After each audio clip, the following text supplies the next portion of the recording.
Yon! Hello everyone and welcome to another vlog!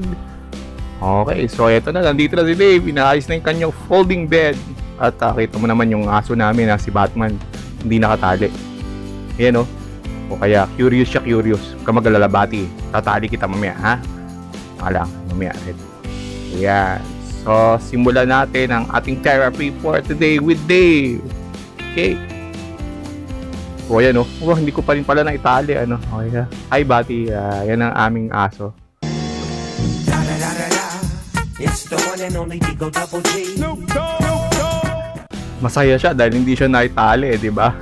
Sige, umaya. Okay. So, sisimulan namin ni Dave sa aking stretching ng aking paa, yung aking right foot.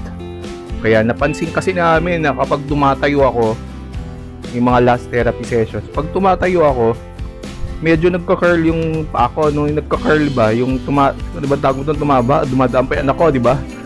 Okay. Hi, Sia. O, ayan, o. Di ba? O. Antayin natin umalis yung anak ko. Nakaharang. Okay. Yun. Nagka-curl kasi yung paa ko pag tumatayo ako. So, ginawa ni Dave, sinama niya sa exercise namin yung pag-stretch ng aking talampakan or yung aking paa. Ayan. So, medyo mahaba-haba yung stretching namin dyan. Kasi kailangan para ma-flat yung paa ko pag ako tumatayo ako. Okay. Yun. Okay. Tapos, yan. I-stretch namin ulit yung aking legs. Yun. Medyo matagal namin hindi nagawa yan. So, ngayon, magsa-stretching kami ulit ng aking right leg.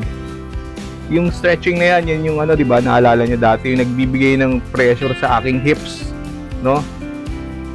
Hindi masakit yan. Masarap sa akin yan, yung stretching na yan. Talagang ramdam ko yung stretch ng legs ko pag ginagawa yan. At saka yung hips ko, para lumuwag din yung aking hips. Kaya pansinin mo, pansinin nyo, hinahawakan pa ni Davey yung hips ko dyan. Yan, diba? Ayos ba? Zoom na ako, zoom na yung editing ko, ayos ba? Ayun. Alright, so yun. Okay, ang next natin is yung pag-angat ko ng aking right leg. Yan. Usually pag tinataas ko yung legs ko, pa-straight lagi ba? Nalito na ako. Taas ba o up? Taas daw, pati yung aso nalito eh. Okay. So ayan, no. So ang ginagawa na lang ni Dave, yan, tinutulungan niya, hinahawakan niya yung talampakan ko. Diba, ganda ng ngiti ni Dave doon, ha? Ayan, kasi pag inaangat ko yung right leg ko, usually yan, naka-straight yan, hindi ko na itutupi. Medyo stiff nga kasi yung legs ko. Kaya ang ginagawa ni Dave, ina-exercise namin na pag inangat ko yung right leg ko, ay kaya ko siyang itupi. So mamaya, observe. Papakita ko sa inyo, pagka walang tulong ni Dave, hindi niya hinawakan yung paa ko, o kaya ako lang mag-isa. Usually, ang itsura niya, naka-straight yan. Tingnan nyo. Parang ganito ha. Tingnan nyo. Yan. Di ba? Ang galing ng editing nyo. Yun. Usually, ganyan. Ang target namin, para lumambot yung legs ko ng ganyan. Yan. Ganyan siya dapat. Pag inaangat ko daw, dapat tumutupi rin. Para pag naglalakad ako, pag inangat ko yung right leg ko, tutupuyi rin yung tuhod ko para hindi masagwan tignan pag naglalakad ako, di ba?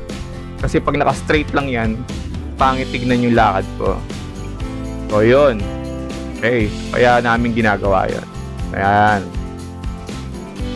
Tapos, ito naman, tawag niya dito, bridging. Bridging ang tawag dito sa exercise na to. Pero pansinin nyo muna yung right foot ko. Tignan nyo, nagka-curl yun. Yan yung sinasabi ko. Yan. Yan, pag tumatayo ako, ganyan yung paa ko nagka-curl. So, bridging lang tawag ni Dave dito para daw lumakas yung upper muscles ko dyan sa aking legs. Di ba? Mukhang bridge. Kaya bridging daw. Kaya nilagyan ko ng bridge. Pangit ba yung bridge? Sige. Diba, gandahan natin. Pag angat ko ulit, tignan mo. Mukhang bridge na ulit yan. Ha? Di ba? Galing. Okay. So, yun. Yun yung bridging exercise namin. Sabi sa akin ni Dave, kahit wala daw siya, ako lang mag-isa. Ano ba yan? Ang kulit ni Sia, no? Kahit wala daw siya, ay papracticein ko yun. Ako lang. Yan. So, practice na ulit kami na standing. Kaso nga lang, hindi ko na kompleto yung exercise ko Tapos, pasensya na ulit sa sampay namin. Nalimutan ko na naman tanggalin, kaya ayusin natin yung angulo. Di ba? Yan. Alam nyo kasi, ilang araw bago ng therapy na to, nagkasakit ako. Yun, kaya medyo hindi pa kompleto yung lakas ko eh. Medyo mahina pa ako niyan eh. So kaya ang ginawa muna namin ni Dave ngayon, nag-concentrate muna kami sa sit to stand na exercise. Ayan. Kaya yan ang ginawa namin. Sit to stand muna kami. Tsaka tignan nyo, inaalalayan niya pa ako mabuti. Kasi medyo mahina-hina pa ako.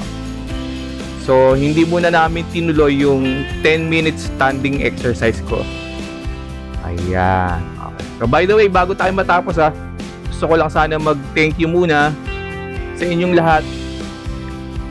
Kasi, nirelease ko na yung aking second na ebook.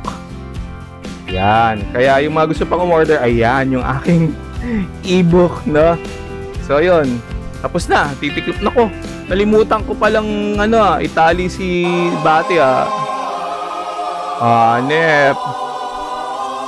Nalimutan ko siyang itali. Masayang masaya siya. Yun, so thank you very much. See you on the next vlog. Thank you rin sa mga nag-support ng aking ebook. Bye. Thank you.